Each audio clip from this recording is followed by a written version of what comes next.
most people aren't failing, they're drifting. Doing enough to survive, but never enough to feel alive. They know the habits, they've heard the truths, they've watched the videos, nothing changes. Because this was never about information, it's about confronting what you've been avoiding, the reset, the skill, the joy, and the hard honesty that separates who you are from who you could become 5 years from now.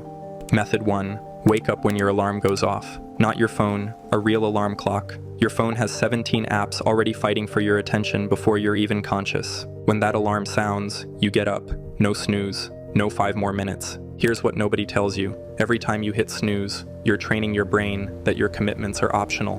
Those promises to yourself don't actually matter. You're starting your day by breaking the first agreement you made. Then commit to a morning routine. Doesn't need to be some 2-hour ritual you saw on YouTube. Take a real shower. Sit quietly for 5 minutes. Just do something intentional. The mornings I skip this, those days feel like they're happening to me instead of me living them. Your first decision sets the tone for every decision after. You either show up for yourself or you don't. There's no in between. Discipline is the act of honoring your goals, even when your emotions resist. Small promises kept become the foundation of who you are, not who you wish you were. Method 2. Clean up your space, your room, your car, your desk, wherever you actually live your life. I used to tell myself I was just comfortable with mess. That was a lie. I was living in chaos and wondering why I felt chaotic inside. You can't think clearly when you're surrounded by clutter. It's like running a computer with 50 browser tabs open. Everything just runs slower. Your brain is constantly processing the mess, even when you think you're ignoring it. The state of your environment reflects the state of your mind. What you allow around you shapes what you become within.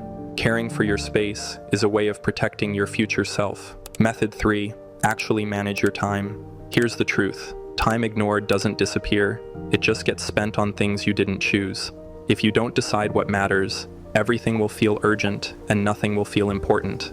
Get a calendar. Just block out your actual time. When are you working? When are you hitting the gym? When are you working on that project you keep talking about but never touch? If it's not scheduled, it doesn't exist. I used to think I'd just find time for important things. I never found it. Time doesn't appear.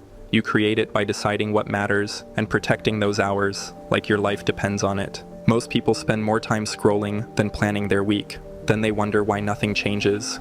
Your calendar shows the truth about your priorities. If something matters to you, but it's not on your calendar, you're lying to yourself. You don't lack time, you lack decisions. Block it out, protect it, show up for it. That's how things actually get done. So I'm about to reveal the one thing that makes consistency almost automatic. But first you need to understand why everything feels so hard right now.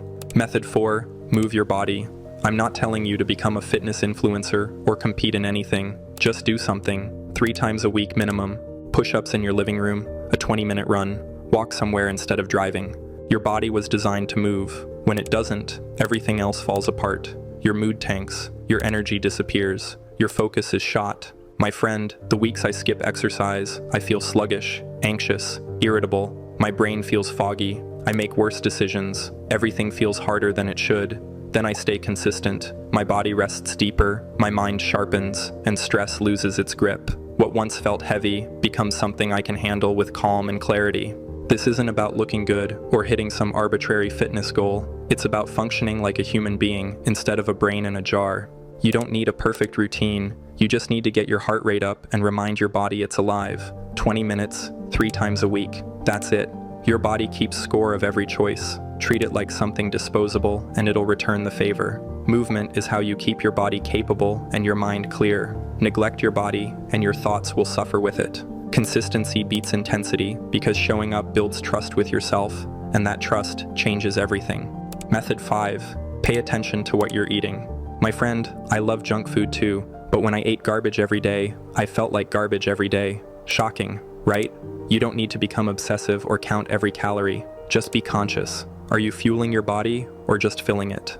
That fast food you grabbed because it was convenient? It's stealing your energy for the next 4 hours. You can't feel good running on trash. Your body needs actual nutrients to function. This isn't complicated. Just eat like you want to feel alive instead of sluggish and brain-fogged. Method 6. Drink actual water. Drink actual water. But coffee doesn't count. I know it sounds stupidly simple, but when I actually started hydrating properly, everything changed. My skin cleared up. I had more energy. those afternoon headaches disappeared. You're probably running on caffeine, stress, and vibes right now, wondering why you feel like garbage. Your body is mostly water. When you're dehydrated, your brain literally works worse. You make dumber decisions. You feel more tired. You can't focus. Neglecting your basic needs weakens your ability to perform and think clearly. You can't optimize what you won't maintain, and hydration is the baseline, not a bonus. Basic stuff, but it matters. Get a water bottle, fill it, drink it, repeat. Stop being tired because you forgot to drink water like a functioning human. Method 7. Watch what you're consuming. My friend, stop feeding your brain garbage, not just about food. Most people spend 6 hours a day watching shows about people's lives falling apart, listening to depressing music on repeat, and reading philosophy that makes you question existence. Don't act surprised when life feels meaningless. What you consume shapes how you think. Your playlist, your Netflix queue, your social media feed, it's all programming your mindset, whether you notice it or not. I'm not saying only to consume positive content, but be intentional. Ask yourself, is this making me better or just making me bitter? Your inputs determine your outputs. Fill your mind with negativity and chaos. Get negativity and chaos back. Your attention shapes the world you experience. Protect it, or you'll lose control of your reality. You're not immune to what you consume daily. You're being shaped by it, whether you notice or not. Method 8. Watch how much you're consuming. Phones are part of life. We all use phones every day, but that doesn't mean it should own you. Set an actual screen time limit and stick to it. Most people spend more time scrolling than they do working on their actual goals. You should control your phone, not the other way around. Track your usage for one day. You'll be horrified. 5 hours on TikTok, 3 hours on Instagram. That's a part-time job you're working for free, getting paid in anxiety and comparison. Time is the only resource you can't earn back. Spending it unconsciously is spending your life unconsciously. Every hour given to distraction is an hour stolen from the person you're trying to become. You wouldn't let a stranger waste 8 hours of your week, so why let an algorithm do it? Actually, I'm really curious about something. How many of you have tried limiting your phone or screen time, and what actually worked for you? Because I know some people swear by cold turkey deletion, while others need to gradually replace the habit with something better. What's been your experience? Drop it in the comments. I'll be reading through because honestly, and your approach might be the exact thing someone else here needs to try. Method 9. Start budgeting and actually save some money. There's something about financial stability that just makes everything else easier. I spent years with negative money in my bank account, constantly stressed, constantly juggling, constantly one unexpected expense away from disaster. It sucked. You don't need to be rich, but you need to not be broke. Track your spending. Put something aside every month, even if it's just a small amount. Financial chaos creates mental chaos. When money controls you, nothing else in your life feels stable. Saving is preparation, trading short comfort for long freedom. Method 10. Have some kind of plan for your future. Doesn't need to be a detailed 10-year roadmap. Just know roughly where you're headed. What do you want to be doing in a year, 3 years, or even 5 years? Now here's the part that matters. What can you do today to move toward that? Not tomorrow, today. You can't hit a target you haven't set. Most people drift through life waiting for clarity to appear. It won't. You create it by deciding and taking one step. Direction matters more than speed. Moving fast toward nothing still gets you nowhere. Goals aren't restrictions on your freedom. They're the only way freedom means anything at all. Method 11. Read actual books, whatever interests you. Just read. But scrolling through Reddit threads doesn't count, even if they're long and well written. There's something about engaging with a book, the way it forces you to focus, to think deeply about ideas that you just don't get from skimming social media. Reading builds the attention span that everything else is designed to destroy. Books don't just give you information, they teach you how to think, and thinking is the skill no one's teaching anymore. Method 12. Take care of how you look. This isn't about impressing other people or meeting some standard of attractiveness. It's about self-respect. Get a decent haircut, wear clothes that fit, take care of your skin. When you look in the mirror, you shouldn't be disappointed by what looks back. I'm not saying become vain, but there's a difference between vanity and basic self-care. How you present yourself is how you practice valuing yourself. You can't feel capable in a body you're ashamed of, and shame is expensive fuel that burns out fast. Method 13. Make sure your downtime actually recharges you. Here's the truth. Scrolling for 5 hours might feel like relaxation, but it's not. It's just numbing. Know what truly restores your energy. For some, it's silence. For others, it's movement or reflection. Whatever renews you, protect time for it. it's how you stay grounded. Method 14. Be selective about who you spend time with. I'm not saying abandon everyone going through hard times, but there are people who consistently make you feel worse, who doesn't support your growth, who pull you back into old patterns every time you try to change. Create distance from them. Your circle shapes your mindset. Spend time with driven, disciplined people, and their habits will raise your standards. Protect your energy. Your circle should challenge you to be better, not comfortable staying the same. Method 15. Learn something new every single day. 10 minutes of intentional learning. You could learn a language, study a subject that interests you, dive into data analysis, practice coding, whatever speaks to you. Small daily learning builds massive growth over time. A few minutes of focus each day can turn into real skill and confidence within a year. Method 16. Start journaling. Journal, even 1 line a day. Felt anxious about work today. Crushed my workout. Had a great conversation. Writing forces you to process your thoughts instead of just cycling through them. It gives you a record of your progress. When you're having a rough week and feel like nothing's changed, you can look back and see how far you've actually come. Your brain lies to you. It remembers the bad days and forgets the good ones. Writing gives you proof, evidence that you're moving forward, even when it doesn't feel like it. Method 17. Get sunlight and fresh air every single day. My friend, you're not a cave-dwelling creature. Go outside even for just 15 minutes. Natural light, fresh air, being in a different environment does something for your mental state that artificial light and recycled air can't replicate. 15 minutes outside shifts everything. My mood improves. My thoughts clear up. I feel human again. Your body needs sunlight to function properly. Stop living like a vampire and wondering why you feel dead inside. Natural light regulates everything from your sleep to your mood.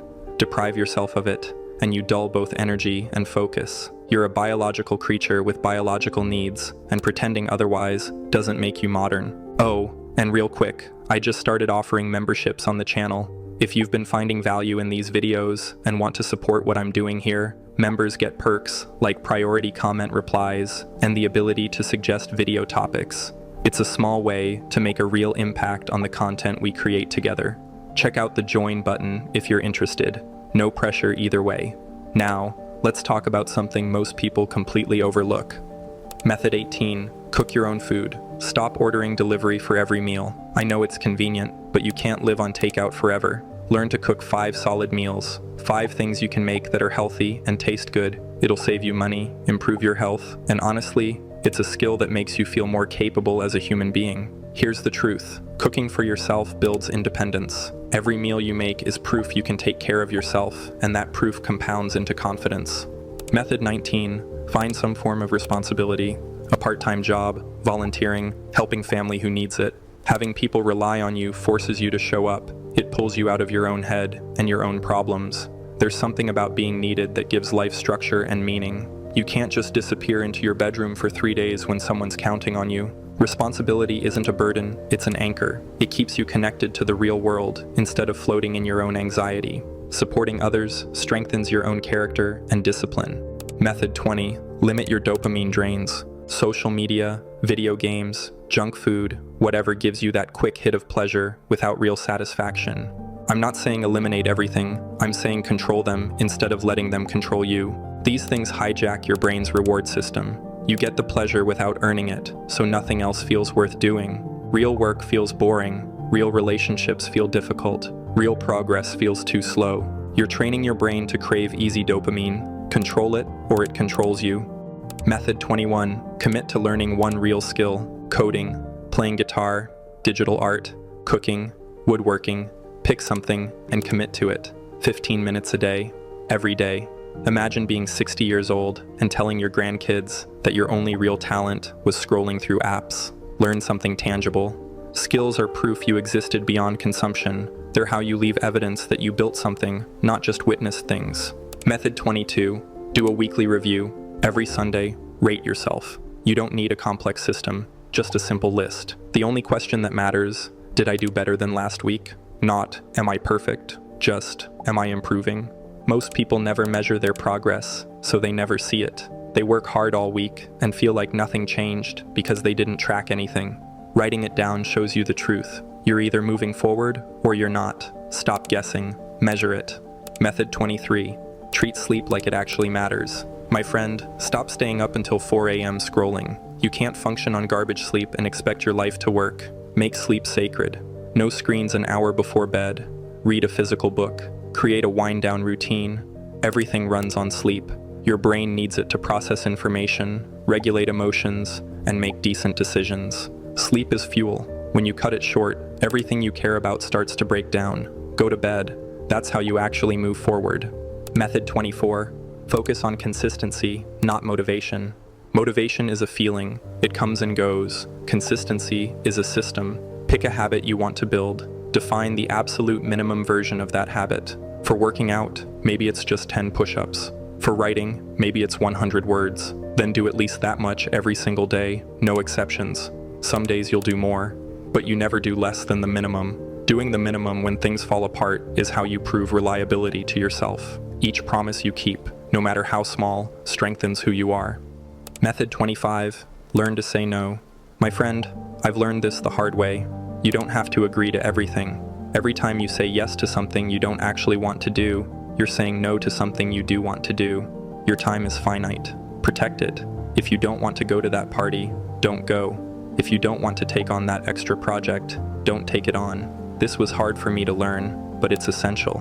When you agree to things you don't believe in, you betray your own words. Honest boundaries protect your energy and help you stay genuine in every relationship. Method 26. Set challenges for yourself. Read for 30 days straight. Work out 5 times a week for a month. Learn 50 new words in another language. Small wins compound. They build confidence. They prove you can commit to something and actually follow through. Your brain needs evidence that you're reliable. Every challenge you complete is proof. Every time you quit, you're teaching yourself that your word means nothing. Stop making promises you don't keep. Set one challenge, complete it, then set another. That's how you build the person you want to become. I'm about to reveal the invisible factor sabotaging everything we just covered, but first you need to understand why your environment controls more of your behavior than your willpower ever will.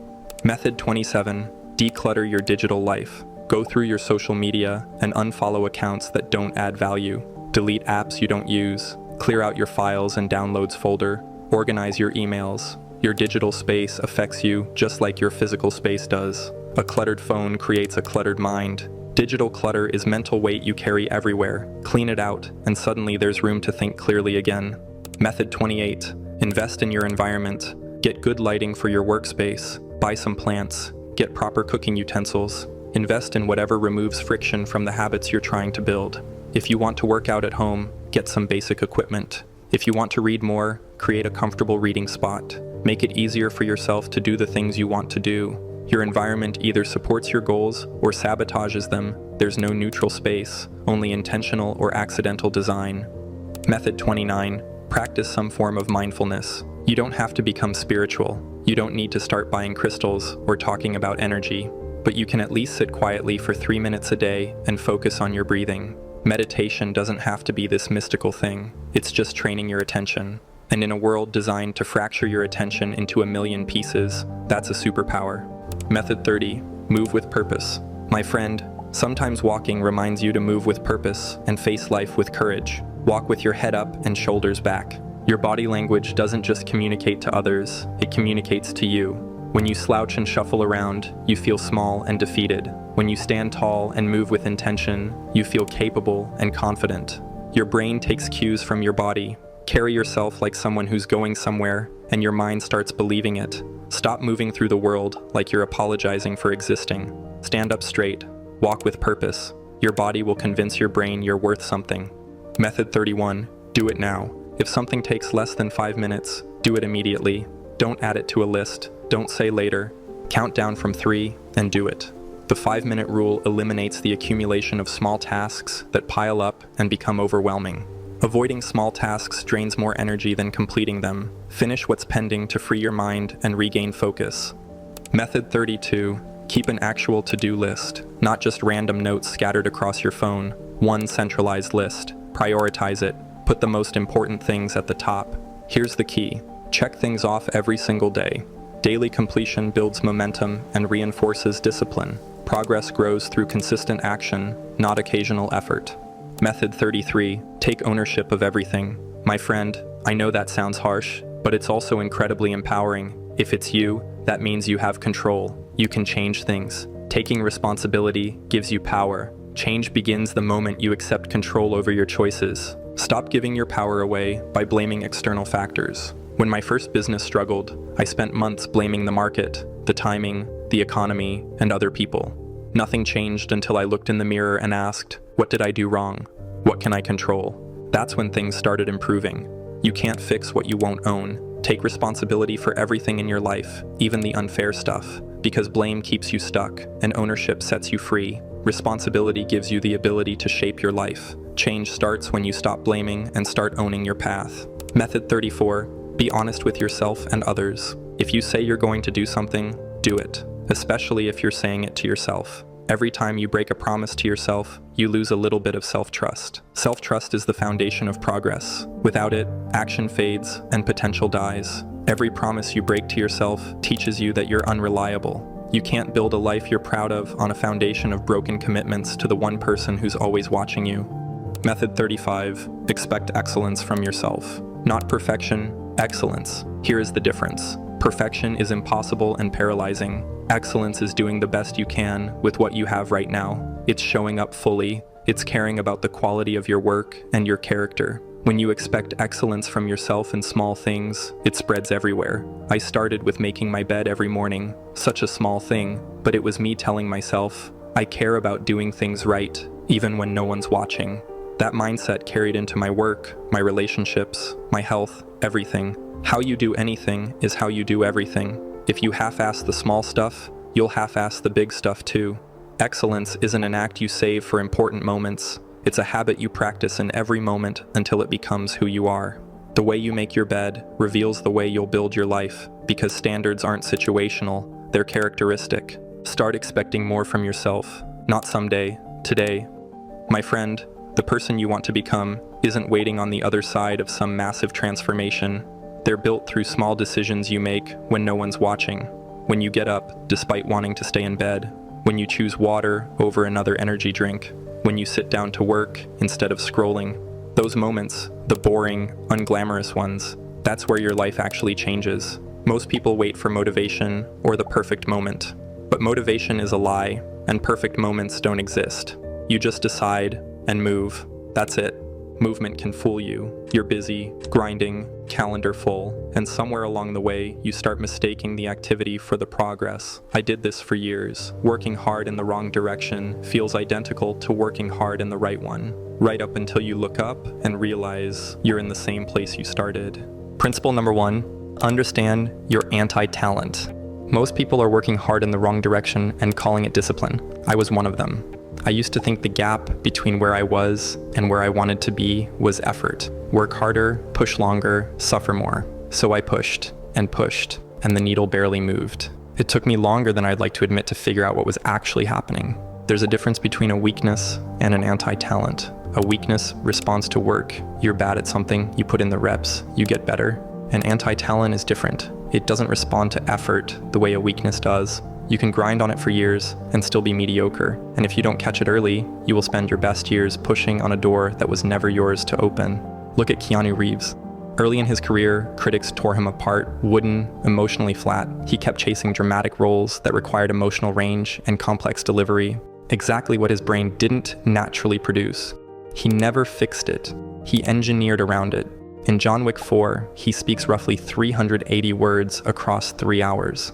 He leaned entirely into physicality, precision, and a calm presence nobody else on the planet has.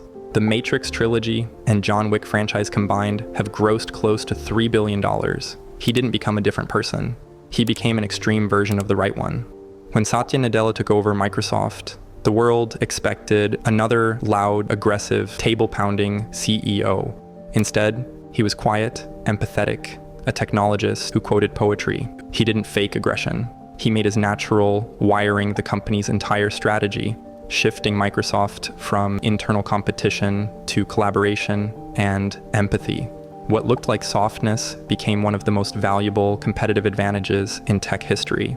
The lesson is the same at every level. Stop trying to become someone you fundamentally cannot become. Here are 3 questions that cut straight to your answer. What drains you that seems to energize other people? What have you worked at for a long time with almost nothing to show for it? What do people compliment you on that you've never really tried to develop? The first two are your anti-talents. The third is your actual fuel. Most people spend their lives pouring energy into the first two and neglecting the third entirely. I did the same thing. I had this picture in my head of the career I was supposed to build, the version that looked impressive, that fit the right mold. I prepped for it, practiced for it, got the door closed in my face repeatedly. It took me too long to admit that the path I was forcing wasn't mine to walk. The moment I stopped fighting my wiring and started leaning into how my brain actually works, how I connect, build, communicate, everything shifted. A river doesn't drill through a mountain, it finds its way around it. Your talent works the same way, but only if you stop wasting your energy on the rock. You've figured out your anti-talent. You know what to stop fighting and where to lean in. But here's the part nobody warned you about. You can have perfect clarity on your strengths and still make terrible decisions if you're running on the wrong fuel. Let me show you why your biology is either your biggest asset or your quietest sabotage. Principle number 2, your biological balance sheet. My friend, researchers once analyzed more than 1,000 high-stakes parole rulings by experienced judges. The pattern was stark. Decisions made early in the day were far more favorable. As mental fatigue set in, approvals dropped sharply. After a break, approval rates rose again. Judgment shifted with energy levels, not just facts. These weren't corrupt judges, they weren't biased, they were chemically depleted.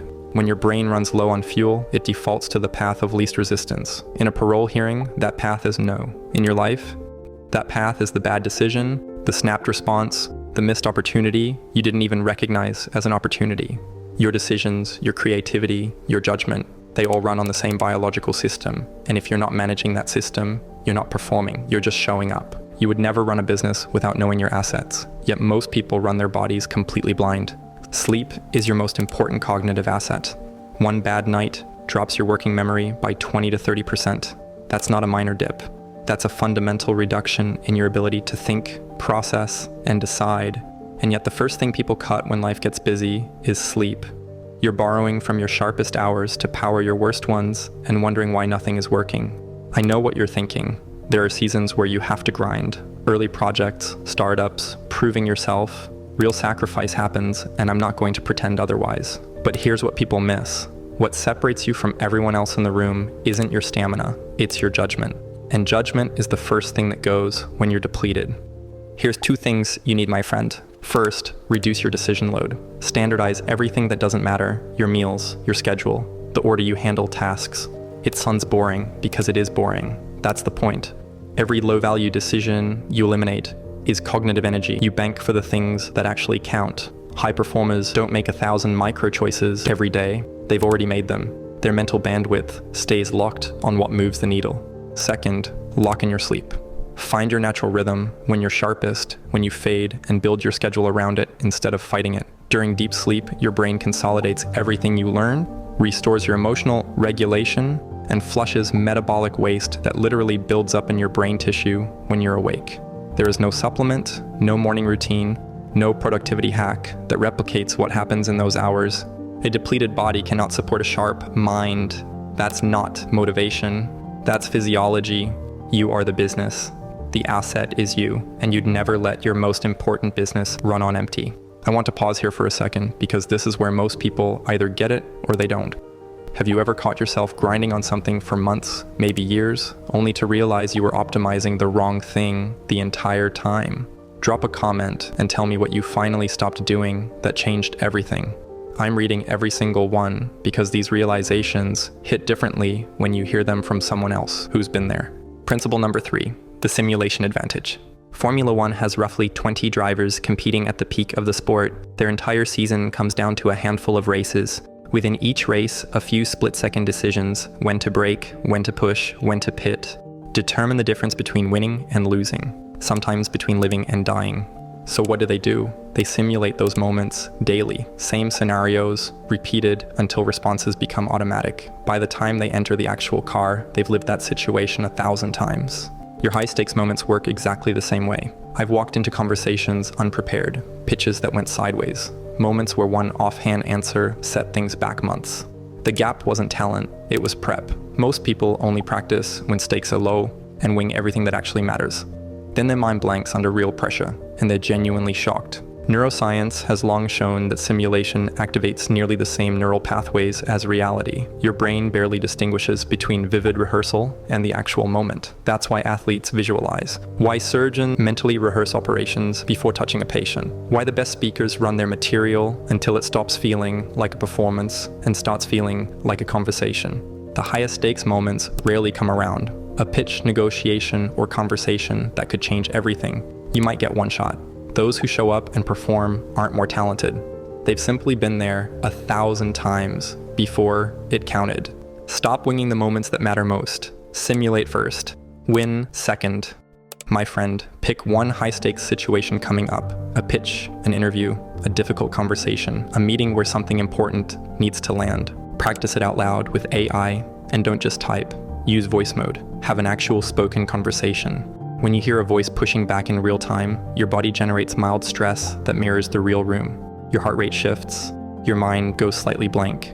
You learn to navigate that before it counts. Run 3 versions.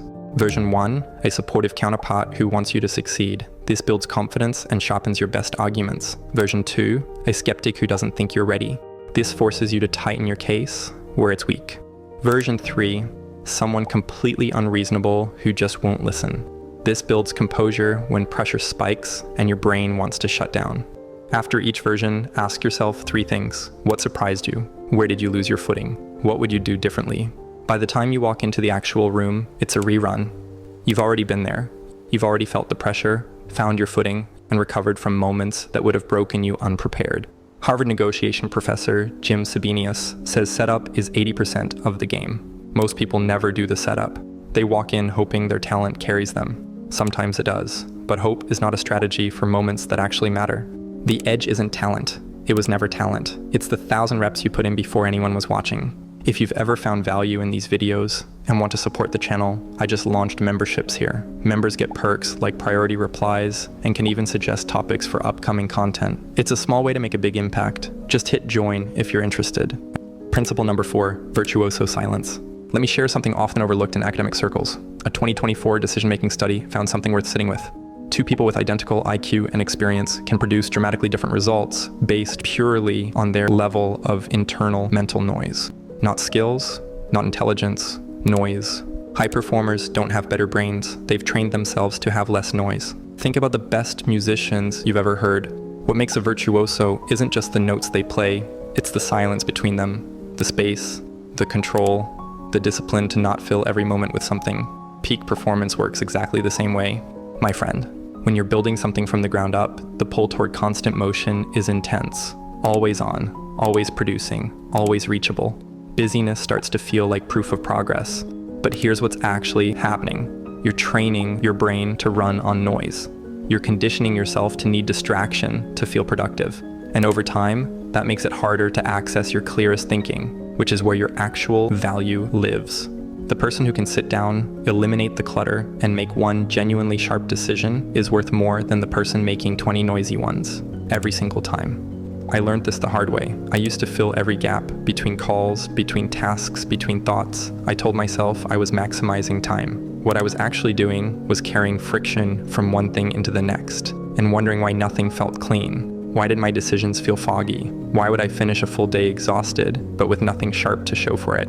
So I built a 3-step reset I now use between every significant block of work. Stop. Fully finish the previous task. Close the tab. Put the phone down. Don't move on while half your brain is still somewhere else.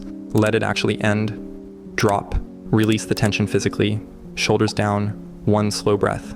10 seconds of empty, not meditating, just not carrying. Swap. Trigger the shift intentionally. A specific song, a short walk, a glass of water, whatever you choose.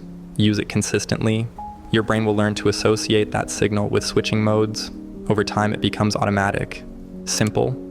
But the people who do this consistently show up differently in every room they walk into. There's a clarity to them other people can sense but can't quite name. That's not talent. That's trained silent. Silence in practice isn't the absence of sound. It's the absence of unresolved noise. The meeting you're still replaying, the message you haven't sent, the decision you keep postponing. That's what's eating your bandwidth. Not your workload. Clear the noise. Make the decision. Move. That's the whole thing. Principle number 5, the compression point. Let me tell you what separates the best from everyone else, and it's not what you think. Most people treat their field like a buffet. They sample everything. A little of this skill, a bit of that knowledge, some experience over here. They stay wide, thinking breadth equals value, and for a while it works.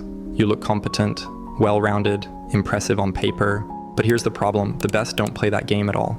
They compress, they take everything they know, and funnel it into one razor-thin point of leverage. Not because they can't do other things, but because diffused energy creates diffused results. And the marketplace doesn't reward people who are pretty good at everything. It rewards people who are undeniable at one thing. Think about it like light. Normal light spreads. It illuminates a room, but it doesn't cut through anything. A laser is just light that's been compressed into a single focused beam. Same energy, different application. That beam cuts through steel. Your skills work exactly the same way. I used to think the path to becoming the best was collecting more tools, more certifications, more capabilities. I'd look at what successful people were doing and try to copy all of it. The result? I was decent at 10 things and exceptional at none. My value was completely replaceable because I never compressed into something nobody else could replicate. The shift happened when I stopped adding and started subtracting. What's the one thing I do that creates disproportionate value? What's the skill that, if I went all in, would make me irreplaceable? Not the thing that looked impressive, the thing that actually moved outcomes. My friend, here's how you find your compression point. Look at the last 6 months of your work. What produced the most results with the least effort? What did people specifically come to you for? What felt almost unfairly easy compared to the value it created? That's your signal. Most people ignore that signal because it doesn't feel like work. It feels too natural, too obvious. So they keep chasing the hard stuff, the impressive stuff, the stuff that sounds good at dinner parties, and they stay stuck in the middle of the pack. The best compress everything into their sharpest edge and go so deep that nobody else can follow. Stop spreading, start compressing. The market doesn't pay for well-roundedness, it pays for undeniable.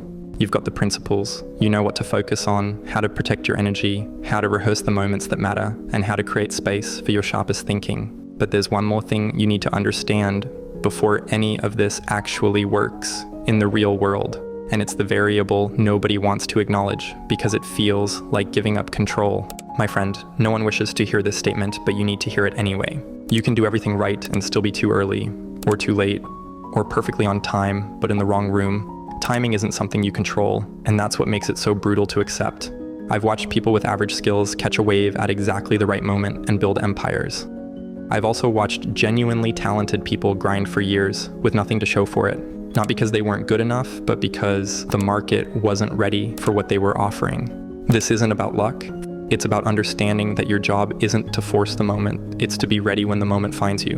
Most people approach their career like they're trying to kick down a locked door. They push harder, hit it from different angles, throw their whole body against it, and sometimes that works. But more often, what actually happens is this. You stay ready, you stay sharp, you keep building your skill in the background, and then one day, a door you didn't even know existed swings wide open. The problem is staying ready when nothing is happening. That's the part that breaks most people. They need constant validation that it's working. They need visible progress every week, or they assume they're on the wrong path. So they pivot. They chase the next shiny thing. They abandon the deep work right before it would have paid off. Let me tell you what I've learned the hard way. Your breakthrough rarely announces itself in advance. It doesn't send a calendar invite. It just shows up, usually when you least expect it, and it only works if you've been doing the work nobody was watching. So while you're waiting for your moment, don't wait passively. Build, sharpen, get so good that when the door opens, you're the obvious choice. The timing isn't yours to control, but being ready, that's completely on you. My friend, this took me a long time to actually believe, not just understand. You can't focus on being successful.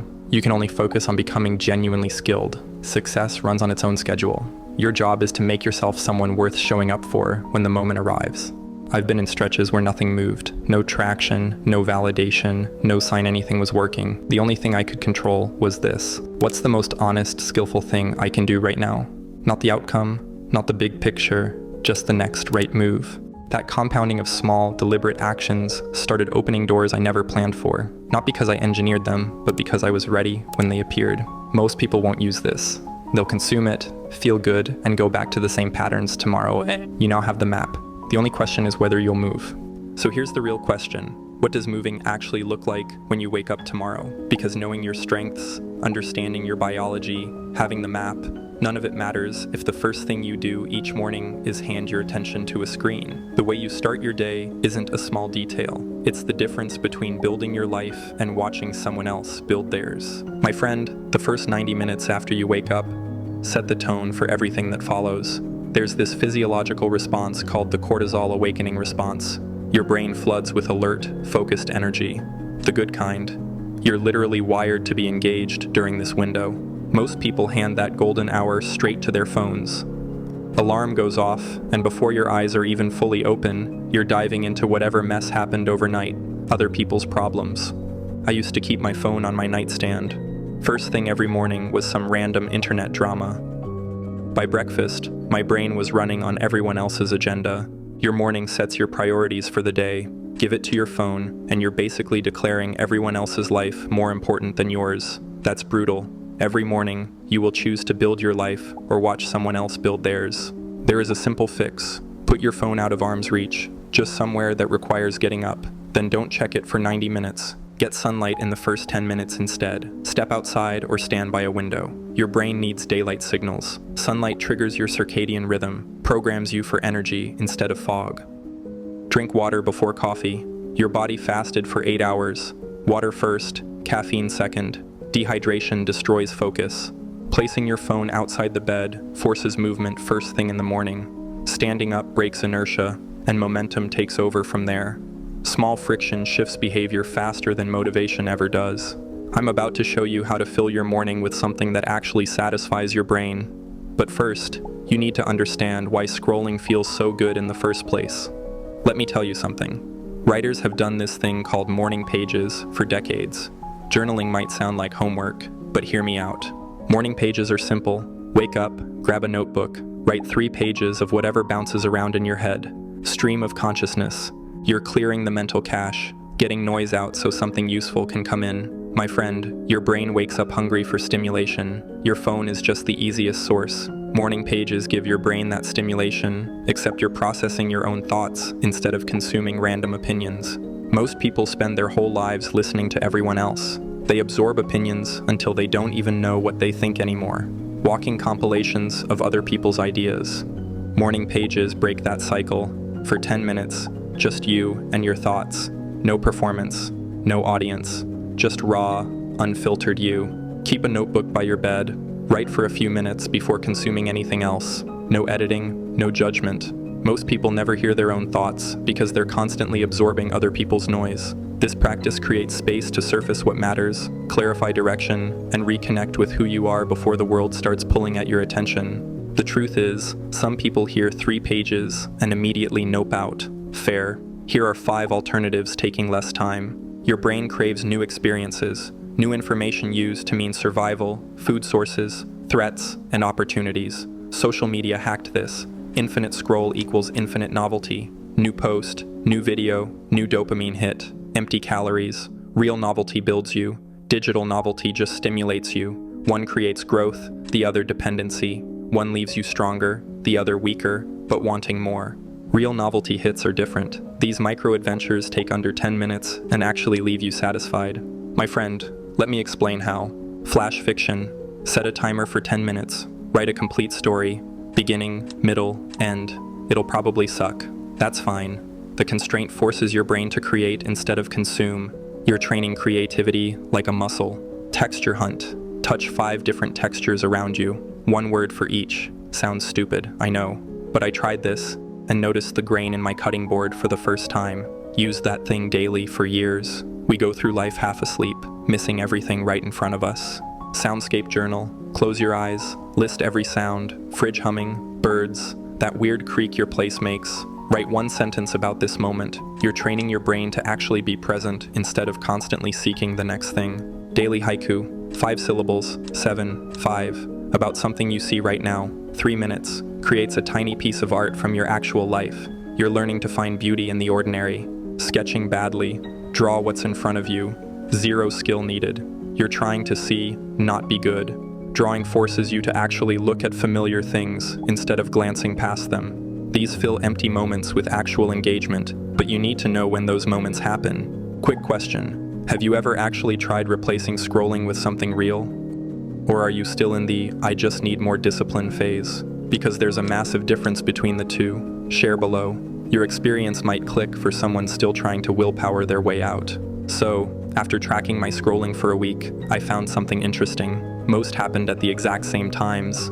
Those in-between moments shape your day more than the big blocks. The pauses after finishing a task, waiting for coffee, or ending a call quietly reset your attention. How you use those gaps determines whether focus compounds or leaks away. You haven't decided what's next, so your phone decides for you. Default wins every time. Do a time audit for 3 days. Track what you're doing every 30 minutes. Everything, not just work. Note how you felt. You'll probably find 2 or 3 specific scroll holes where you consistently lose 20 to 60 minutes. Once you know when you're vulnerable, you can prepare. Time blocking helps, but not just for work. Block time for fun too. Schedule your leisure like you'd schedule meetings. Sounds weird, but 2 hours of scrolling happens when you don't decide otherwise. Try Pomodoro, 25 minutes of focused work, 5-minute break. That break is for a micro-adventure though. Your break should restore you, not drain you. Most people think breaks are for entertainment. Wrong. Breaks are for restoration. Big difference. One depletes, one refills.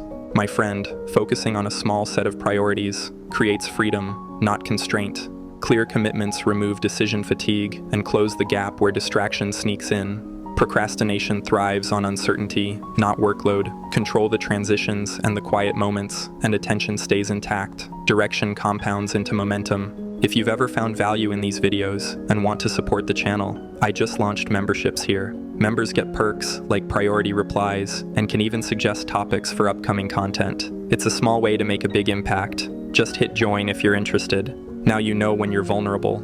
Let me tell you about where. Hard truth. The environment beats willpower every single time. You're not weak for losing to your environment. You're human. Humans adapt to their environment, not fight it constantly. Phones are engineered to capture attention through color, sound, timing, and placement, refined through constant testing. Most personal spaces lack that intention. They form passively, shaped by accumulation rather than design. You're in an arms race where one side spent billions on research, and you're winging it. Level the playing field. Take back control through design, not discipline. Physical space quietly dictates behavior. Phone placement shapes how often it interrupts focus and rest. Distance adds friction, and friction creates a pause. That pause is often enough for intention to resurface before habit takes over. Clear your workspace. Clutter creates mental noise, and mental noise makes you reach for easy dopamine. Keep creative tools visible. Notebook on desk, sketchpad on couch, that book you keep meaning to read within arm's reach.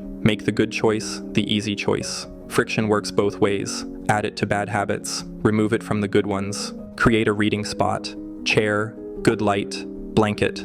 This becomes a destination, somewhere to go instead of reaching for your phone. You're building something better. Architecture shapes behavior. Design your space like you want to live. Your digital environment shapes focus as much as your physical one.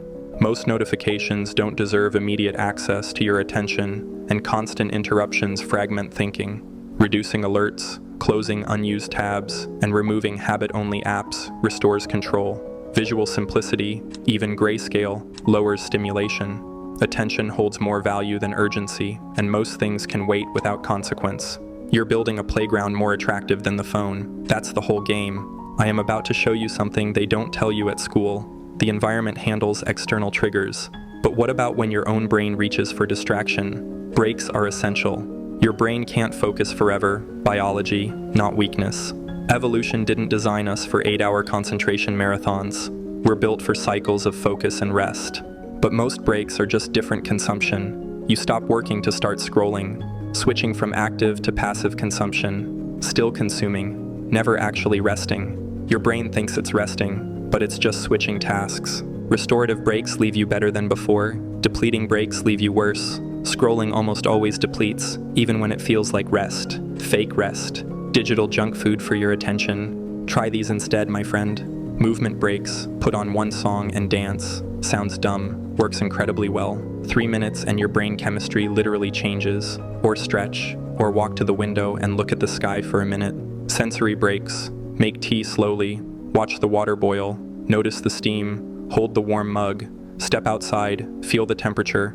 If you have a pet, spend 5 minutes actually present with them. daydream breaks, schedule them. Unstructured time restores mental depth. Without constant input, the mind resets, processes, and connects ideas. What feels like emptiness at first becomes clarity, because space is where thinking actually happens. Unfocused time is where integration happens. Without stimulation, the brain processes experience, connects ideas, and consolidates learning. Constant input blocks that process. Scrolling mimics rest, but prevents recovery and insight. Space allows meaning to form. Silence supports clarity. What looks like emptiness is where understanding matures and direction takes shape. I'm about to show you the evening routine that actually sets up tomorrow for success. But first, there's something about doing nothing that you need to understand. My friend, you filled your day with real engagement. Now set up tomorrow before you sleep. How you end today determines how you start tomorrow. Most people don't connect these dots. They think morning and evening are separate. They're a loop. Tonight builds tomorrow. The evening scroll hole is the deepest. Your brain wants easy dopamine, but that dopamine tonight costs you tomorrow morning. You stay up late, sleep badly, wake up foggy, and reach for your phone because you're too tired for anything else. Borrowing pleasure and paying it back with interest. Every hour stolen from sleep gets charged back double in decreased focus, increased anxiety, weakened discipline. Evening checklist. Brain dump for 5 minutes. Write tomorrow's 3 priorities. Dump anxious thoughts onto paper. Get them out of your head so they don't keep you up. Physical prep for 10 minutes. Lay out tomorrow's clothes. Set up coffee. Pack lunch. Put creative tools where you'll see them in the morning. Removing decision fatigue before it starts. Wind down ritual for 30 minutes before bed. Enable night mode. Move to your reading spot. The phone plugs in outside the bedroom. 7 to 9 hours of sleep. Non-negotiable. Sleep isn't lazy. Sleep is when your brain consolidates everything you learned, repairs everything you damaged, and prepares for tomorrow. Your evening self is setting up either a gift or a trap for morning you. Choose wisely. Let me tell you this, my friend. Daily practices are solid, but weekly reviews tie it all together. What gets measured gets managed, including fun. Most people track everything except what actually matters, how they felt, what they enjoyed, what made life worth living. Once a week, for 15 minutes, ask yourself 5 questions. 1. What were this week's 3 most memorable moments? Can't think of 3? That tells you something. Your life is passing by unmemorable. Wake-up call. If you can't remember what happened this week, you're not living, you're existing. 2.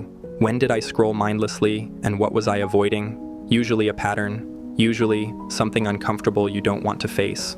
Boredom is often just fear wearing a mask. 3. Which micro-adventures worked? Which felt forced? Adjust. Keep what works. Drop what doesn't. No shame in changing course. 4. What do I want more of next week? Be specific. More fun is useless. More time at that coffee shop is actionable. 5. What one new thing will I try? Keep rotating. Keep exploring. Stagnation kills more dreams than failure. The comfort zone is where ambitions go to die. Regular small completions change how you relate to yourself.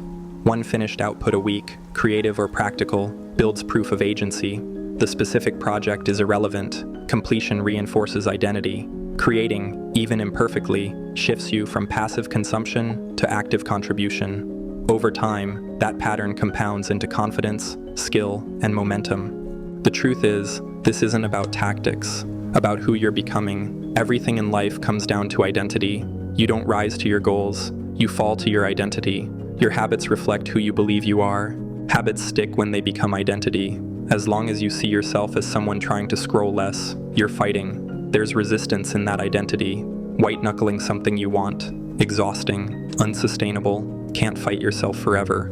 But when the identity shifts, when you become someone with a life too interesting to scroll through, everything changes. Every micro-adventure you choose is a vote. Every morning page, every texture hunt, every daydream, votes for who you are. Eventually, votes become identity. Identity becomes destiny. You become what you repeatedly do. Excellence isn't an act, it's a habit. Boredom isn't a feeling, it's a choice. Every moment you choose engagement over distraction, you're programming who you are. Think about the compound effect. One morning page, nothing. One haiku, trivial. One texture hunt, silly. But 30 days of morning pages is 90 pages of cleared mental space. 30 haikus about your actual life. 150 textures you never noticed. You're different after that. Not because any single thing transformed you, but because accumulation did. Like working out, one session changes nothing. 30 sessions change your body, energy, confidence, and your relationship with yourself. Same here, except you're building mental muscle, spiritual muscle, character muscle, the muscle that determines who you become. I still scroll sometimes. I'm human. The difference is now I notice, and most of the time, I've got something better to do, not because I forced myself, but because I actually do. That's freedom. Not avoiding your phone, choosing something better, no restriction, liberation. The best discipline is the kind you don't notice anymore. My friend, nobody tells you this. Change doesn't require a complete life overhaul. It requires a different choice tomorrow morning. That's it. One morning without your phone. One micro-adventure instead of a scroll break. One evening where you prep for tomorrow instead of borrowing from it. Most people fail because they try to become a different person overnight. You don't need to become different. You need to vote differently. Every choice is a vote for who you're becoming. Small votes compound into identity. Identity becomes destiny. Your phone will always be there. The algorithm will always be optimized. The apps will always be engineered to win. But your life? That's the variable you control. The question isn't whether you can beat the phone. The question is whether you'll build something worth choosing instead. When you put the phone down long enough, you get quiet. And in that quiet, things come up. Not the deep meditation insights you read about, just the ordinary stuff you've been too busy to look at. Your assumptions, your patterns, the way you read a room. Start paying attention to those, and a few things become hard to unsee. Truth number 1, you're not the main character. My friend, the world doesn't revolve around you. This sounds harsh until you realize it's liberation. When I launched my first project, I convinced myself everyone was watching, waiting for me to fail. That awkward pitch stayed in my head for weeks. That client email typo kept me up at night, replaying how careless I seemed. They forgot within minutes. They were too busy managing their own anxieties and mistakes. Your coworker isn't analyzing that comment you made in the meeting. Your friend isn't dissecting why you canceled plans.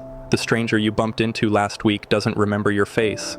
Everyone is consumed by their own internal narrative, not yours. Social media amplifies this delusion. We curate highlight reels, convinced hundreds scrutinize every post. The truth?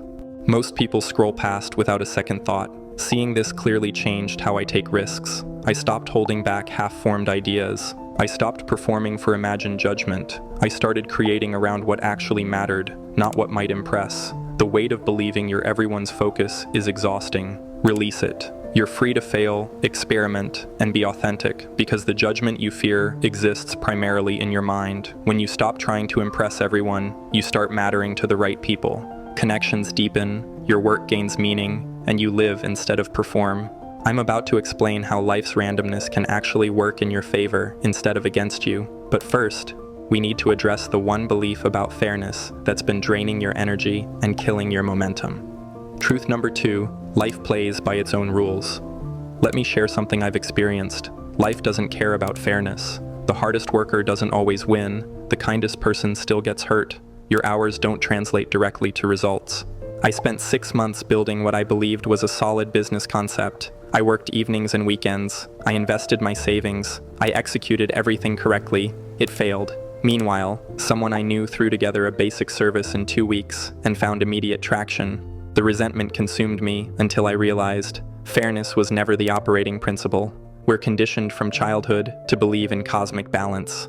Good behavior earns rewards. Bad behavior brings consequences. Then reality arrives. The promotion goes to politics, not merit. Relationships end despite your best efforts. Your passionate project fails while someone's lazy attempt succeeds. You have 2 choices when life deals an unfair hand. Complain about the injustice or adapt to the reality. Complaining is emotionally satisfying for 30 seconds, then it's wasted energy. Adaptation is uncomfortable. It demands you pivot, adjust, and keep moving despite the unfairness. But it's the only path forward. Life is like a chessboard with random pieces. The skilled don't complain about unfair starts. They study the situation and make their next move. My failed business taught me more about product market fit than any success could have. That rejection refined my approach. That obstacle built resilience I didn't know I needed. Stop expecting fairness. Focus on what you control. Find satisfaction in the process, not just outcomes. That's when momentum builds. Not because life became fair, but because you stopped wasting energy on resentment. Truth number 3, compatibility is selective, not universal. You can be kind, genuine, and helpful. Some people still won't connect with you. They'll misinterpret your intentions. They'll find you annoying or boring or intense. The reason matters more than you think. When growing my first venture, I became obsessed with universal likability. I adjusted my personality for different audiences. I agreed with opinions I didn't share. I hid parts of myself that felt too much. It didn't work. Despite the performance, some people remained uninterested. Worse, the relationships I did build felt hollow because they weren't authentic. Compatibility is about the intersection of personalities, values, and experiences. Some people resonate with your energy, others don't. This reveals something crucial. Genuine connection requires specificity, not broad appeal. Few people truly click with you. That doesn't make others bad. It shows authentic compatibility is rare and precise. My friend, trying to please everyone erases who you really are for approval from people who won't stay and don't value your uniqueness. Focus on those who see and value the real you. One authentic friendship outweighs 1,000 superficial connections. One genuine partnership matters more than a dozen surface-level relationships maintained through performance. Your people exist. They appreciate your intensity, understand your vision, get your humor, but you won't find them while pretending to be someone else. Stop chasing universal approval. Show up as yourself, flaws, quirks, intensity, and all. There's something freeing about finally accepting that not everyone will click with you. If you've experienced that moment where you stopped trying to be likable to everyone and just started being yourself, share what changed for you. Drop a comment about when you made that shift. I want to hear your story because these realizations hit differently when you know others have been through it too. Truth number 4, change is already here. Here's the truth. Change doesn't announce itself. It doesn't wait for your readiness. It arrives uninvited, rearranges everything, and demands you adapt. Most people spend enormous energy resisting this reality. We cling to familiarity, terrified of uncertainty. We convince ourselves that holding tight enough will preserve our comfort zone, our routines, our relationships. Change is the only constant. People, seasons, and circumstances evolve. What worked before may not work now, and who you were months ago isn't who you are today. I used to resist change, like survival depended on it. When my first business partner chose a different path, I tried convincing him to stay, to preserve our exact arrangement. When the market shifted and our approach stopped working, I pushed the same failing strategy, convinced harder work would force success. Resistance only made the inevitable transition more painful. Trying to stop change is like blocking a tidal wave with your hands. It's exhausting, futile, and destructive. But riding the wave, adapting to what's already happening, that's where transformation occurs. Change forces growth you wouldn't choose voluntarily. It pushes you beyond comfort zones, demands new skills, challenges assumptions, and reveals hidden strengths. Consider the butterfly struggling from its cocoon. That struggle isn't pointless suffering, it's essential. Without the effort, the wings won't develop, it won't fly. The difficulty creates the capability. Change is uncomfortable, but necessary. It shapes growth, opens new opportunities, and reveals versions of yourself you haven't met. Embrace it and trust the process. You can either change by choice or wait until life forces you to change through pain. Most people who transform their lives will tell you they wish they'd started the uncomfortable work years earlier instead of waiting for rock bottom. The person you need to become to achieve your goals doesn't exist yet, and change is how you build them. Every time you resist change, you're choosing who you are now over who you could be tomorrow. Truth number 5, your time is limited. Let me tell you something they don't tell you at school. Time is the only resource you can't recover. You can rebuild wealth, you can repair relationships, you can restart projects, you cannot reclaim lost time. This realization hit me when a friend my age had a serious health scare. Suddenly, the someday plans felt naive. The postponed dreams seemed foolish. The delayed conversations felt urgent. We operate under the illusion of infinite tomorrows. We'll start that business next year. We'll travel after we save more money. We'll reconnect with that friend when life calms down. Life never calms down. The perfect moment never arrives. Tomorrow isn't guaranteed. Start the meaningful project now, even if it's imperfect. Have the conversation you've been avoiding today.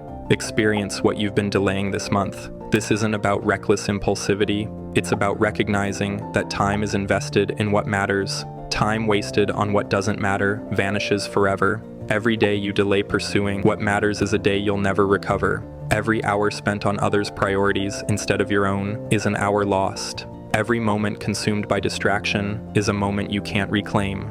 Align your time with your values. Eliminate what doesn't serve your growth. Prioritize what creates meaning. The sacrifices required now, leaving toxic situations, breaking bad habits, disappointing people with misaligned expectations, these sting temporarily but save years.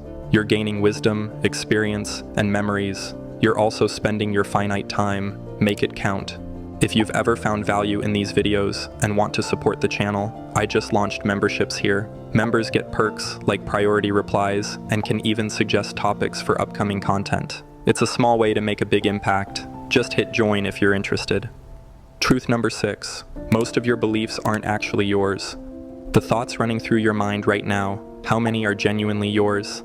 How many did you inherit from parents, absorb from culture, or adopt from friends without examination? Most people live entire lives operating on borrowed beliefs. They pursue careers that impress others. They chase status symbols they don't actually want. They maintain relationships that drain them because that's what family does. When I started my first venture, I made countless decisions based on what I thought successful people did. I mimicked their schedules, copied their habits, adopted their frameworks.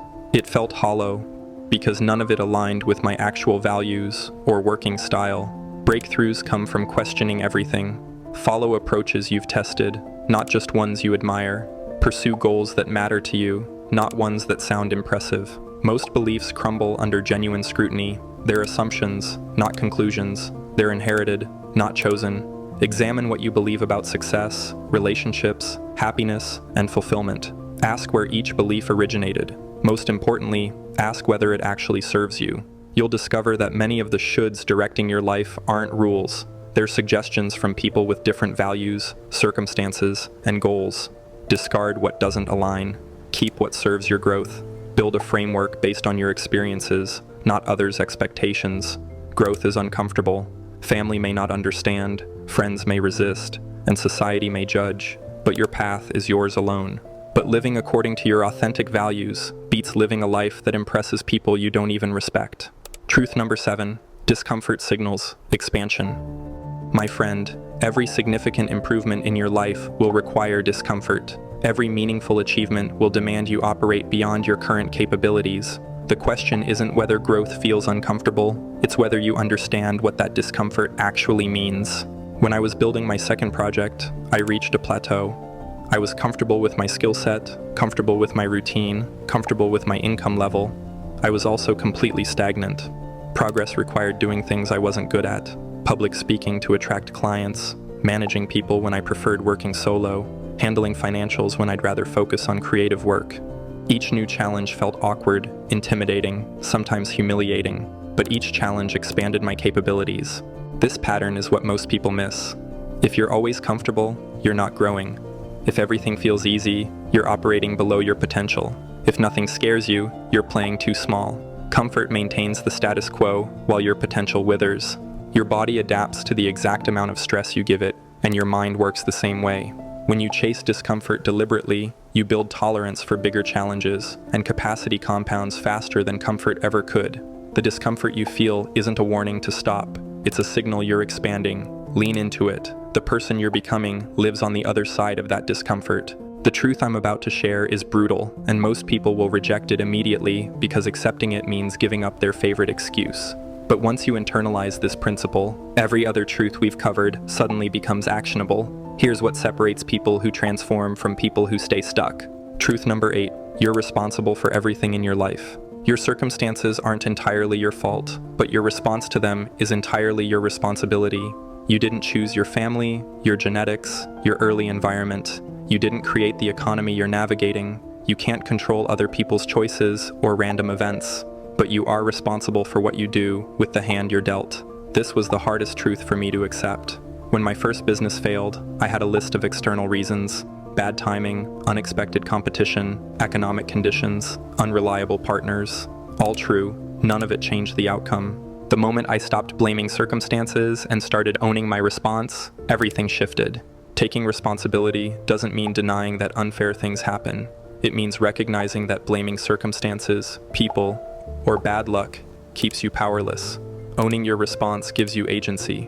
When a relationship fails, you heal, learn, and choose better next time. When a project fails, you pivot, try again, and extract the lesson. When opportunities are denied, you respond, find another path, build skills, create your own chances. Power lies in your response, not in controlling what happens. Every setback becomes data about what works and what doesn't, and people who collect enough data eventually crack the code. The ones who stay stuck are the ones who keep blaming the game instead of studying how they played it. When you blame external circumstances, you surrender power. When you own your response, you reclaim it.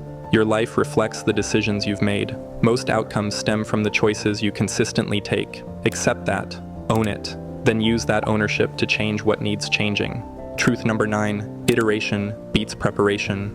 Let me tell you this, my friend, you'll never feel completely ready. The perfect moment won't arrive. Your plan will never be flawless. Your skills will never feel adequate.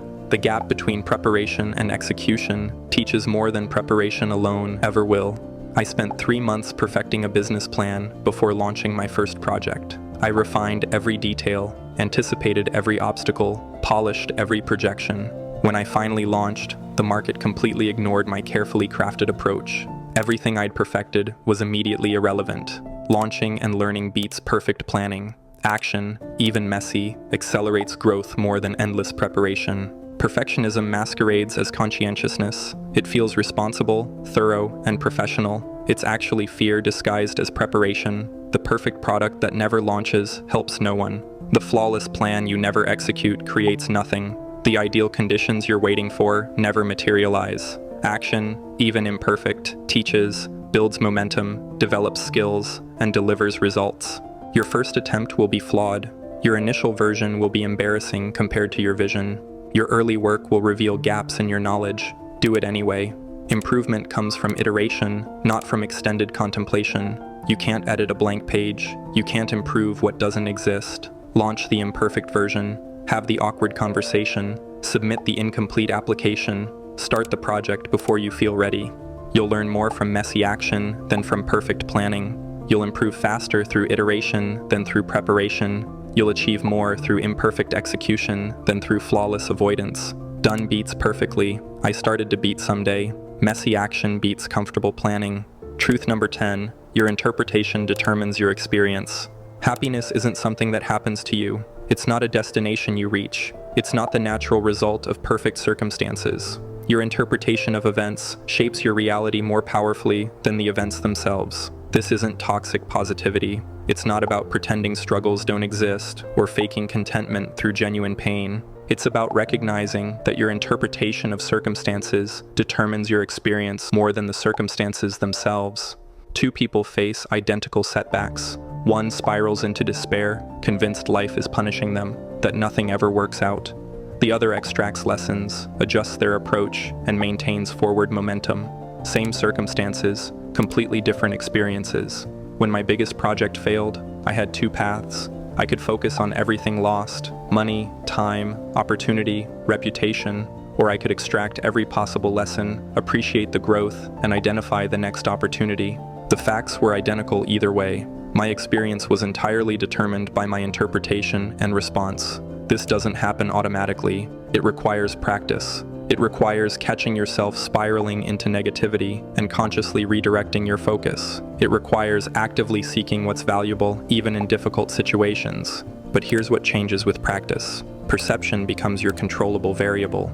Your brain rewires. You notice opportunities instead of obstacles. You find gratitude in ordinary moments. You stop postponing contentment until you achieve the next goal. Reframing challenges doesn't eliminate them. You'll still face setbacks, disappointments, and difficult circumstances, but you'll stop waiting for perfect conditions before allowing yourself to feel okay. You'll find beauty in imperfection. You'll appreciate the messy, complicated, beautifully chaotic nature of real life instead of waiting for the polished version that never arrives. Your happiness isn't determined by your circumstances. It's determined by how you choose to see and respond to your circumstances. That power lives within you, always. My friend, nobody tells you this, but knowing these truths changes nothing. Only living them does. You can watch 100 videos like this, read 1,000 self-improvement books, follow every inspirational account on social media. But if you close this video and return to the same avoidance, the same blame, the same performance for others, nothing shifts. The distance between who you are and who you could be isn't crossed by knowledge. It's crossed by action based on uncomfortable truth. It's crossed by making the decision everyone around you is too scared to make. It's crossed by choosing authenticity when everyone else chooses approval. Most people spend their entire lives waiting to feel ready, waiting for circumstances to align, waiting for permission from people whose opinions don't matter. They die with their best ideas unexecuted, their authentic selves unexpressed, their potential unrealized. You're different. You're still here. You watch to the end, which means some part of you is ready to stop pretending and start building. So here's my challenge. Pick one truth, just one. Apply it today, not tomorrow, not when conditions improve. Today, take one uncomfortable action that aligns with one truth you just learned. That's how transformation starts. Not with perfect understanding, not with complete readiness. With one decision followed by one uncomfortable action, your move. When you act matters as much as what you do. Your body runs on rhythms, and those rhythms create windows. Some hours you're sharp, locked in, capable of real work. Others you're just going through motions. Most people have no idea which is which, so they burn their best hours on email and low-stakes decisions, then wonder why everything feels like pushing through mud. My friend, the moment you wake up, your body is literally giving you superpowers. Your dopamine is peaking, that's your focus fuel. Your cortisol is naturally high, that's your energy and alertness dialed up. Together, they create what scientists call a flow-prone state.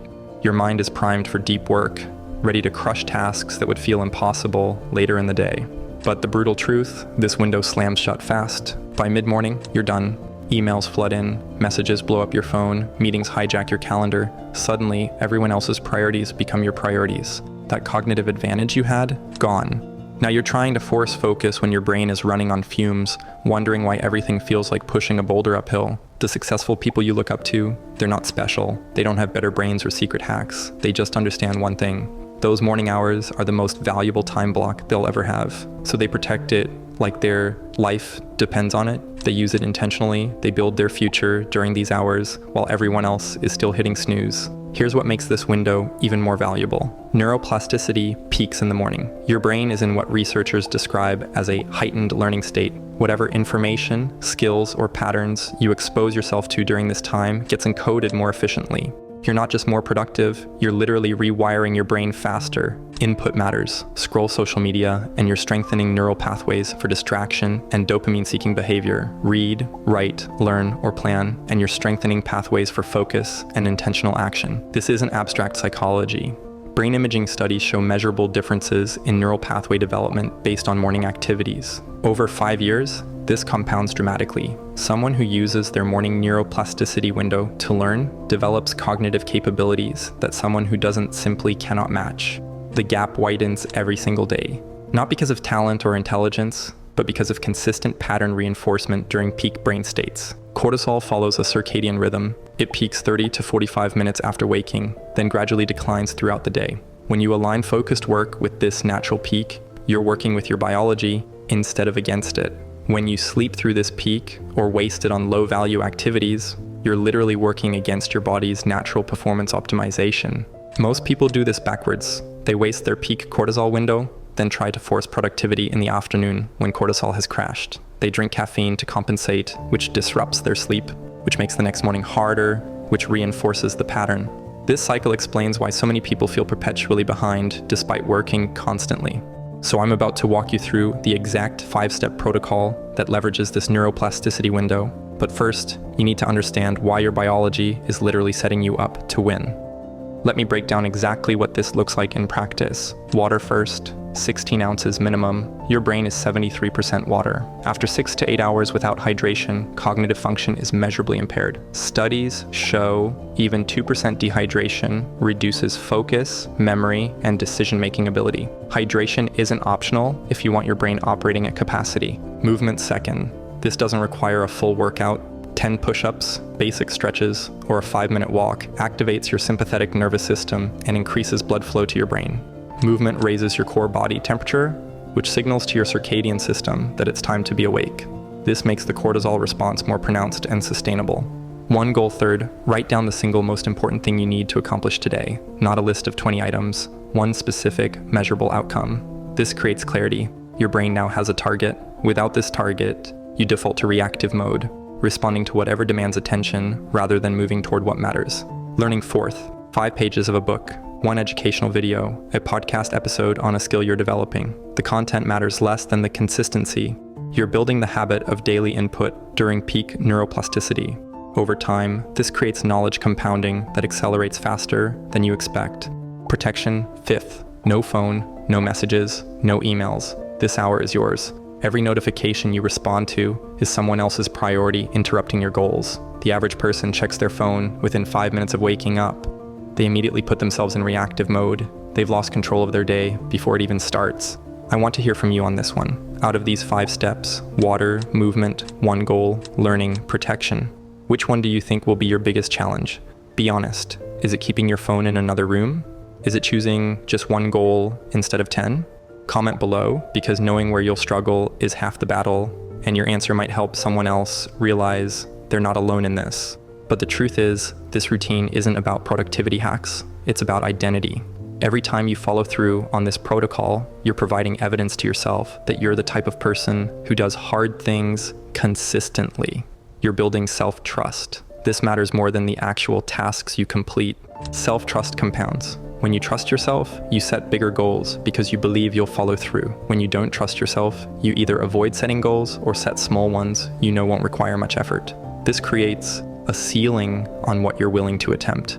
Most people never break through this ceiling because they never build the foundational self-trust required. The math is straightforward. 1 hour daily equals 365 hours yearly. That's 15 full 24-hour days. Over 5 years, that's 75 complete days of focused work on skills, knowledge, and goals. 75 days where your competition is asleep or distracted. But the real advantage isn't just the hours, it's the mindset shift that occurs when you consistently do what you said you would do. You stop negotiating with yourself. You stop making excuses. You stop waiting for motivation. You've proven to yourself that you execute regardless of how you feel. This single shift changes everything. Here's the reality of what actually happens when you commit to this. Week 1 feels difficult. Your body resists the new schedule. You're tired. The routine feels forced. This is normal. Your circadian rhythm takes 7 to 10 days to adjust to schedule changes. Push through this phase. It gets easier. Week 2 through 4, the routine starts feeling less forced. You're still using willpower, but less of it. Your body begins anticipating the wake-up time. You start noticing small improvements, clearer thinking, better energy, more consistent output.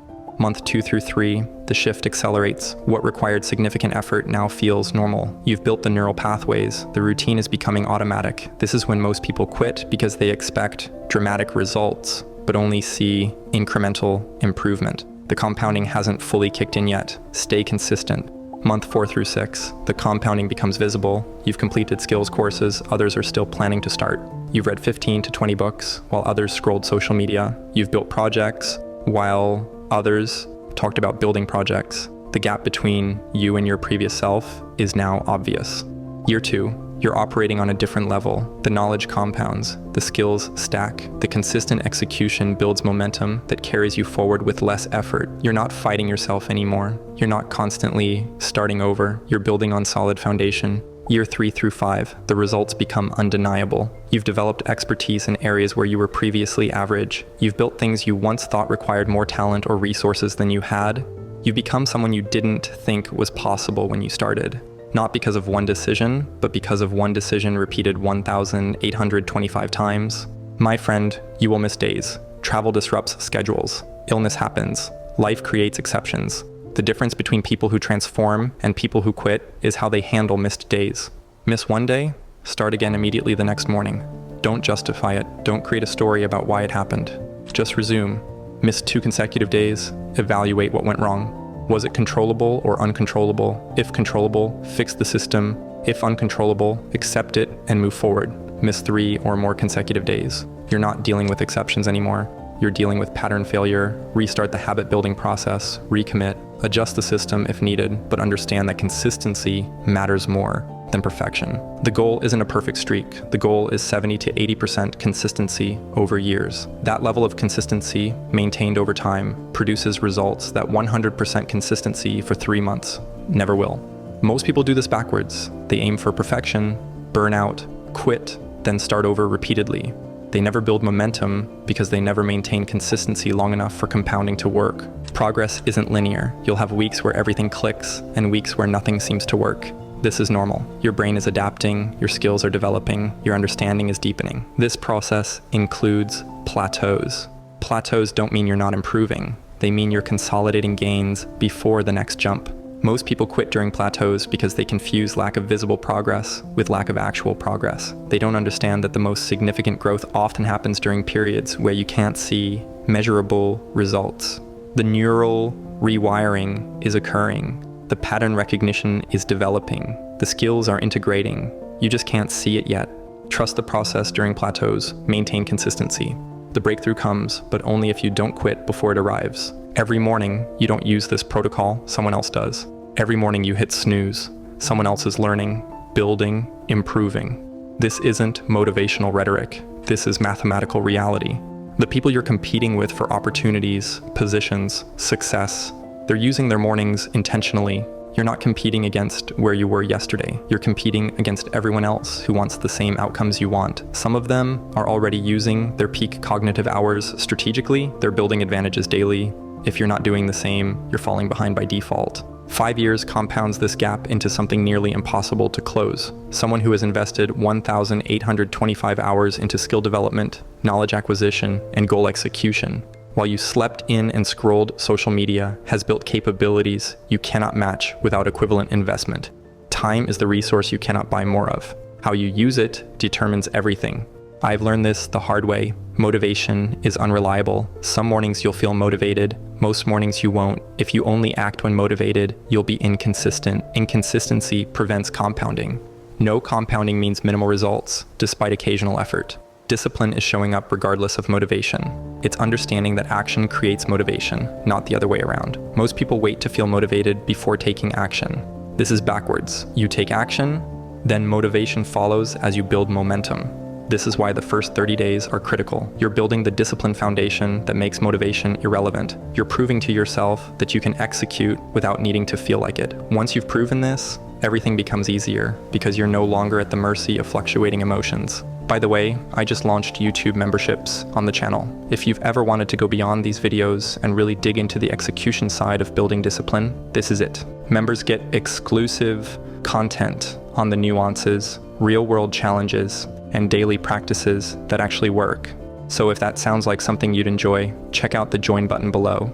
I'd love to have you on board. Here's something more powerful than willpower that most people completely ignore.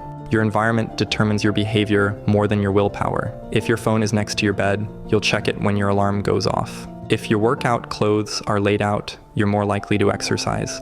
If your workspace is clear and ready, you're more likely to work. Design your environment to make the desired behavior easy and the undesired behavior difficult. Put your phone in another room. Set out everything you need for your morning routine the night before. Remove obstacles between you and the action you want to take. Most people try to force behavior change through willpower while leaving environments unchanged. This fails consistently. Change the environment and the behavior changes with minimal effort. Your morning space matters. If you wake up and immediately face chaos, clothes everywhere, dishes piled up, cluttered desk, your brain registers disorder. This increases decision fatigue and reduces your capacity for focused work. Clean, organized space signals clarity and purpose. This matters more than you think. Let's address the one thing that makes or breaks everything. None of this works if you're chronically sleep deprived. Waking at 5 a.m. requires going to bed at a time that allows 7 to 8 hours of sleep. This isn't negotiable. Your brain needs this recovery time for the neuroplasticity benefits to occur. Sleep debt accumulates. Miss 1 hour of sleep and you're operating at reduced capacity the next day. Miss 1 hour daily for a week and you're functioning significantly below baseline. Most people in their 20s underestimate how much their sleep deprivation is costing them.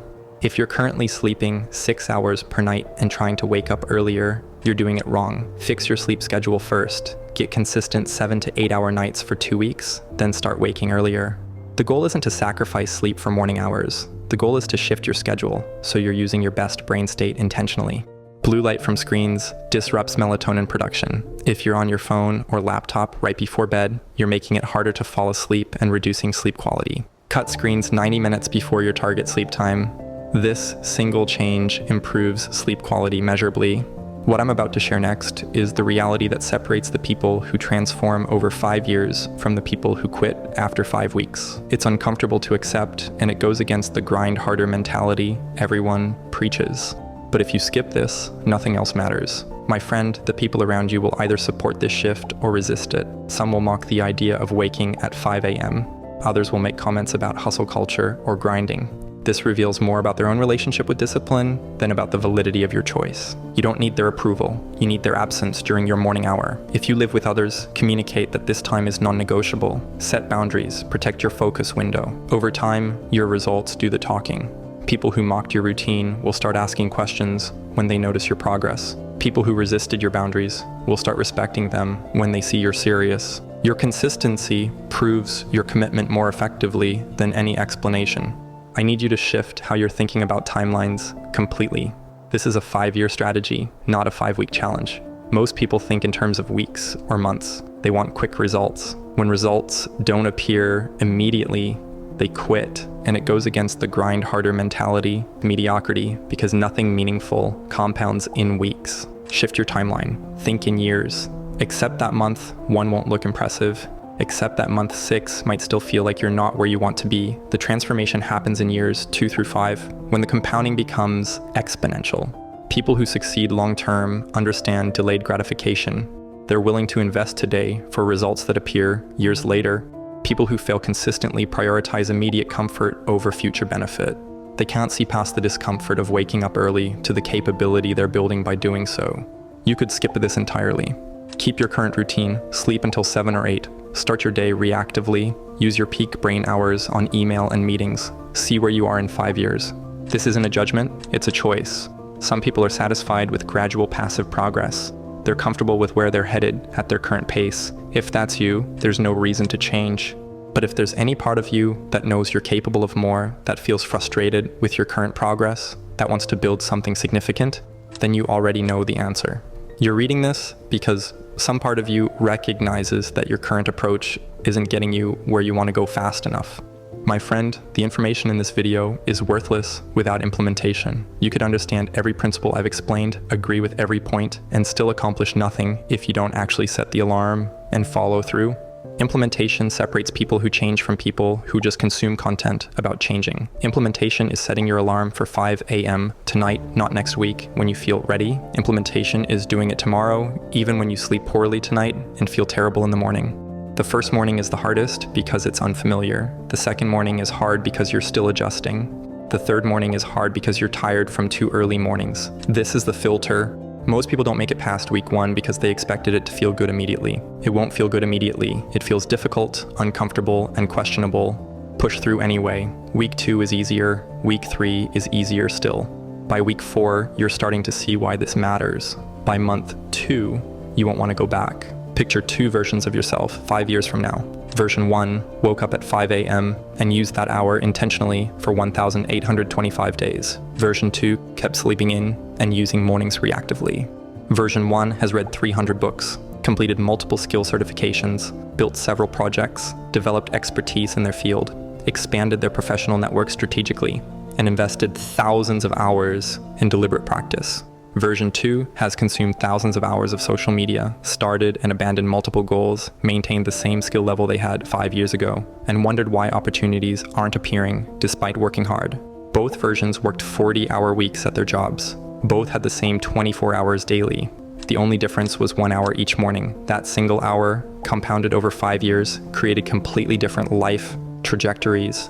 This isn't hypothetical. This is exactly what happens. The version you become depends entirely on the choice you make tomorrow morning when that alarm goes off. 5 years will pass, whether you use them or not. That's not negotiable. What is negotiable is whether you'll actually become someone you respect. Here's what most people miss. This isn't about productivity, it's about proving to yourself that you can do hard things when nobody's watching, that you can keep promises to yourself when it would be easier to break them, that you're not just someone who consumes information about change, you're someone who actually changes. the alarm goes off tomorrow morning. You'll either reinforce the pattern of the person you've always been, or you'll take one step toward becoming who you're capable of being. There's no middle ground here. No hack that lets you skip the discomfort. The only way through is through.